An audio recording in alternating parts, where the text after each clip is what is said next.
Telenovela PH. Love, romance, fantasy, kwentong aabot sa puso at imahinasyon. Lucas and Althea Stories. Anino sa Liwanag. Isang pag-ibig na isinilang sa gitna ng dilim. Episode 53. Ang lihim ng batang Mondragon. Nagpatuloy si Lucas, bahagyang nanginginig ang boses. Noon, sinabi mo, wala pang alitan ang Rosa Negra at ang pamilya Monteverde. Totoo ba iyon? Tama ka, biglang putol ni Miguel, mabigat ang tinig. Wala pa talaga noon. Huminga siya ng malalim bago nagpatuloy. Si Don Ricardo, at si Don Gustavo. Magkapatid sila sa ama. Nanlaki ang mga mata ni Lucas. 20 taon ang nakalipas, bago pa ang madugong labanan, may iniuwi ang kanilang ama. Sandaling tumigil si Miguel, tila pinipili ang bawat salita. Si Mr. Valdez Monteverde, sa mismong ika-17 kaarawan ni Don Ricardo, may isinama siyang binatang lalaki. Hindi kamag-anak, hindi tauhan, isang anak. Anak niya sa ibang babae. Tahimik ang paligid. 15 taong gulang pa lamang noon si Don Gustavo, dagdag ni Miguel. At doon nagsimulang mabasag ang pamilyang Monteverde, hindi sa bala, hindi sa negosyo, kundi sa lihim. Sandaling napayuko si Lucas. Hindi yun digmaan agad, patuloy ni Miguel. Pero doon itinanam ang galit, ang inggit, at ang paghahati. Isang sugat na hindi na kailanman gumaling, at ginamit ng iba para sindihan ang apoy ng digmaan. Noon pa man, nagpatuloy si Miguel. Tutol na tutol dito si Mrs. Corazon Monteverde. Para sa kanya, ang batang dinala ni Mr. Valdez ay hindi anak, kundi isang mantsa. Hindi niya itinaas ang boses, pero ramdam ang bigat.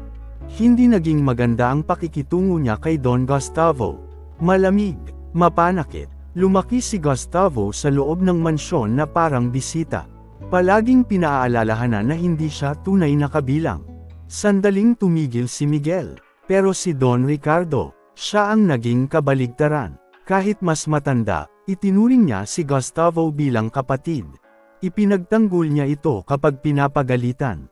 Isinama sa mga aral. At hinayaang maramdaman nito na may pamilya pa rin siyang masasandalan. Napatingin si Lucas kay Miguel. Kung wala si Don Ricardo, dagdag ni Miguel, maaaring tuluyang nalunod sa galit si Don Gustavo noon pa man. Pero kahit may isang mabuting kapatid, hindi pa rin ito napunan ng sugat na iniwan ng isang ina na tumalikod. Habang lumalaki si Don Gustavo, marahang wika ni Miguel. Unti-unti ring nagbabago ang kanyang mga mata. Noong bata pa siya, tahimik lang. Masunurin. Palaging nasa likod ni Don Ricardo. Pero bawat sigaw, bawat paratang, bawat tinging nagsasabing hindi kakabilang. Isa-isa yung nag-ukit ng galit sa kanya. Tumigil sandali si Miguel, tila bumabalik ang alaala. Dumating ang panahon na hindi na siya umiiyak. Hindi na rin siya nagsusumbong. Natuto siyang manahimik. At sa katahimikang iyon, natutong mag-ipon ng hinanakit. Sa pagsapit ng kanyang kabataan, hindi na siya ang batang nakikisilong sa anino ni Don Ricardo. Masipag siya, matalino, pero malamig. Ang ngiti niya, hindi na para makipagkaibigan, kundi para magtago. Napatingin si Lucas, hindi nagsasalita. Sa bawat tagumpay ni Don Ricardo, dagdag ni Miguel, ramdam ni Gustavo na palagi siyang ikalawa. Hindi dahil kulang siya, kundi dahil may apelyidong hindi niya lubos na dala. At doon nagsimula ang kanyang tanong sa sarili. Bakit ako narito, kung hindi rin naman ako tatanggapin? Ang tanong na iyon ang unti-unting naghubog sa taong kakaharapin ninyo ngayon. Ang unang pagsuwe ni Don Gustavo, mahinang wika ni Miguel. Hindi nangyari sa sigawan, kundi sa katahimikan. Noon ay inatasan siya ng ama nila na sundin si Don Ricardo. Isang simpleng utos, isang pirma lang ang kailangan.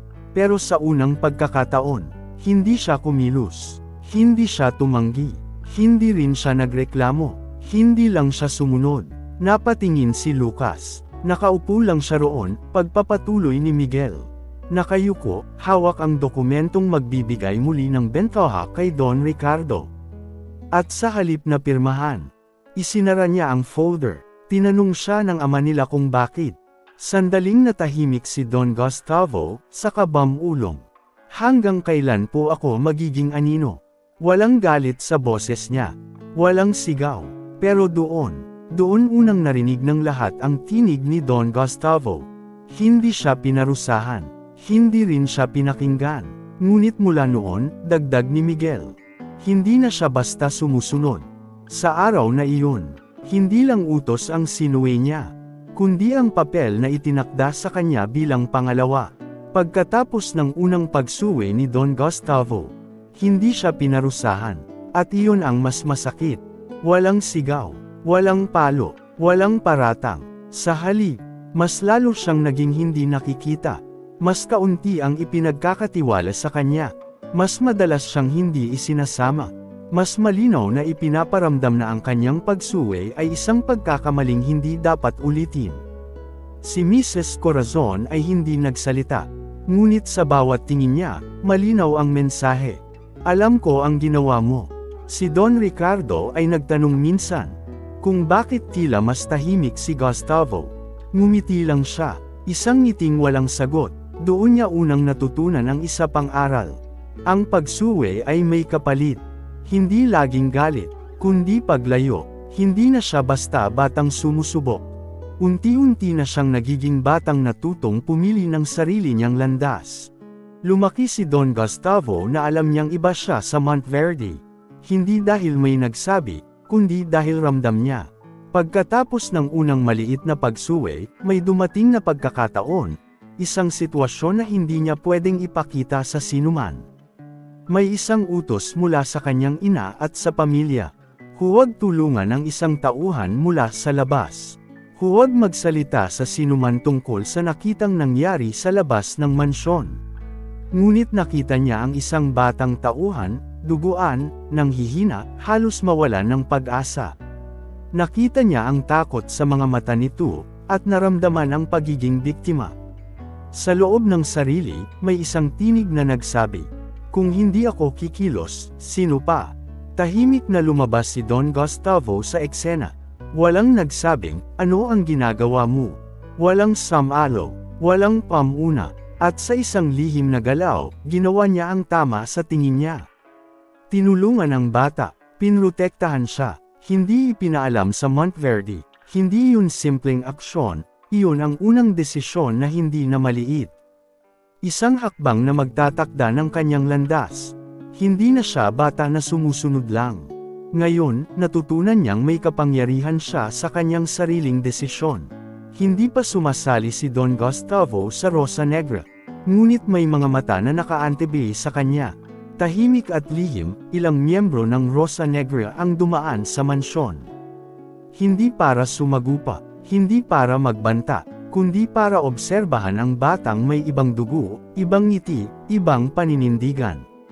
Napansin nila ang maliit na lihim na desisyon niya, ang pagtulong sa batang tauhan na hindi ipinaalam sa Monteverde. Hindi lahat ng bata ang may lakas ng loob na kumilos ng ganito sa edad na iyon. Sa kanilang pananaw, iyon ay tanda.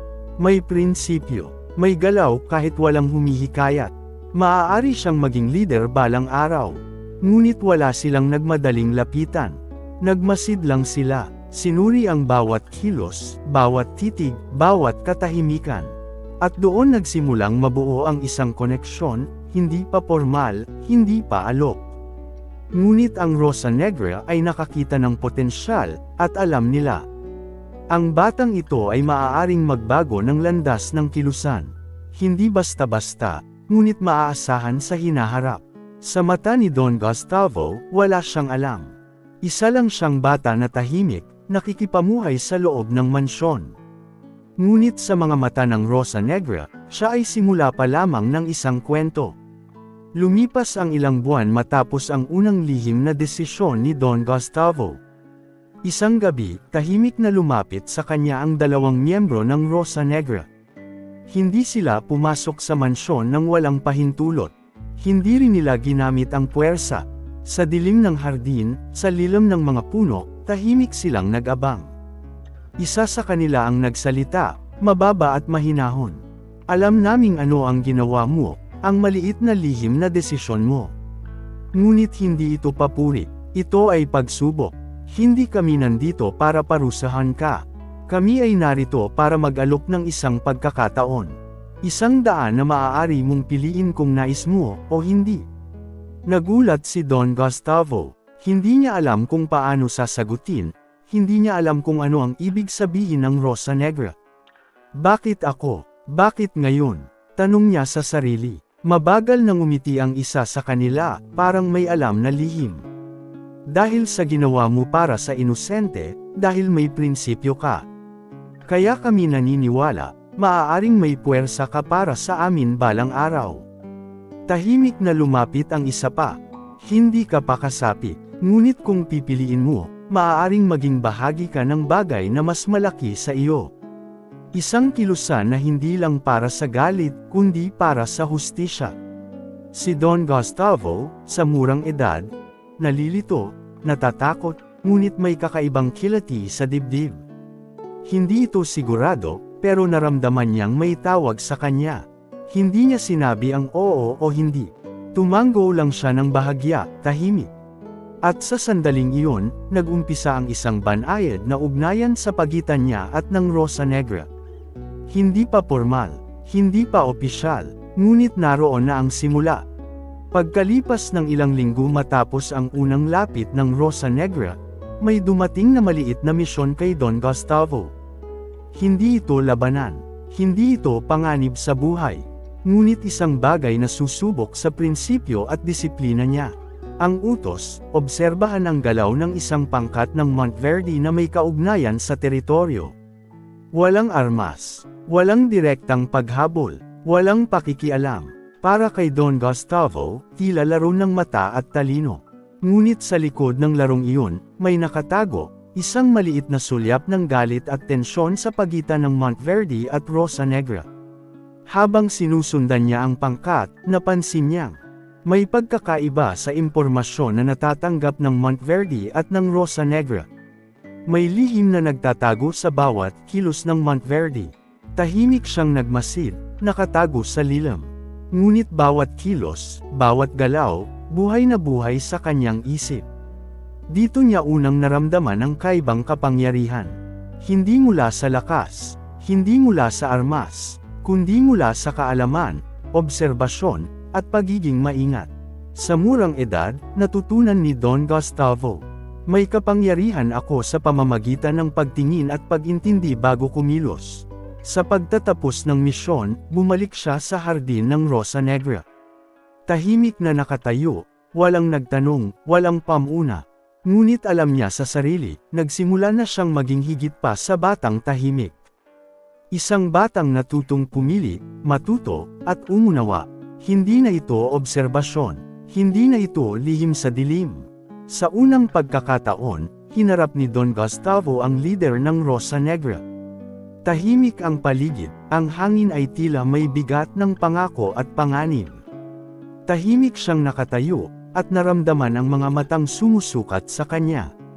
Hindi lang bilang bata, hindi lang bilang mondragon, kundi bilang isang potensyal na kasapi. Mabagal ang boses ng leader. Alam naming may prinsipyo ka. Ngayon, ikaw ay nasa harap namin.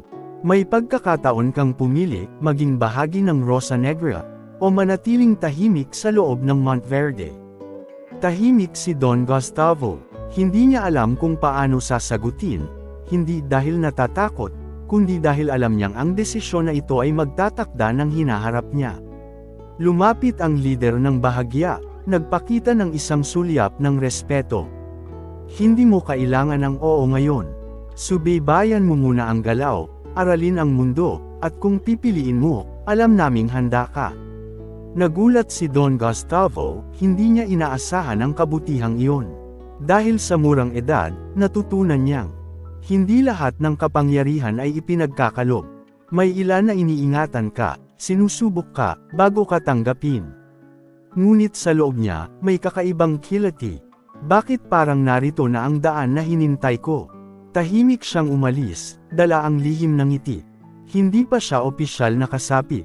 Ngunit ang kanyang puso at isip ay nagsimulang magbago. Simula ito ng isang yugto ng pagsasanay, obserbasyon, at unti-unting pagtanggap sa mundo ng Rosa Negra. Hindi na biro, hindi na laro ng mata at talino. Ito na ang unang tunay na pagsubok para kay Don Gustavo. Binigyan siya ng Rosa Negra ng misyon, obserbahan ang isang lihim na operasyon ng Monteverde. Walang armas, walang direktang labanan, ngunit bawat kilos, bawat galaw ay susuriin. Tahimik siyang pumasok sa paligid. Tahimik siyang nagmasid. Ngunit habang nakikita niya ang kilos ng Monteverde, naramdaman niya ang bigat ng galit, inggit, at takot na bumabalot sa paligid. Dito niya unang naramdaman na ang mundo ay hindi patas. Ang galit ay hindi laging makatarungan. At ang kapangyarihan ay hindi palaging sa may lakas ng armas. Sa bawat obserbasyon, sinulat niya sa sarili. Kung ako'y pipiliin ng Rosa Negra, hindi lamang ako matututo ng kapangyarihan. Matututo rin akong magbago ng kapalaran sa pamamagitan ng desisyon, kaalaman, at disiplina. Sa pagtatapos ng misyon, bumalik siya sa base. Tahimik, walang papuri, walang palakpakan, ngunit sa loob niya, alam niya. Ang unang maliit na misyon ay unang hakbang sa kanyang landas.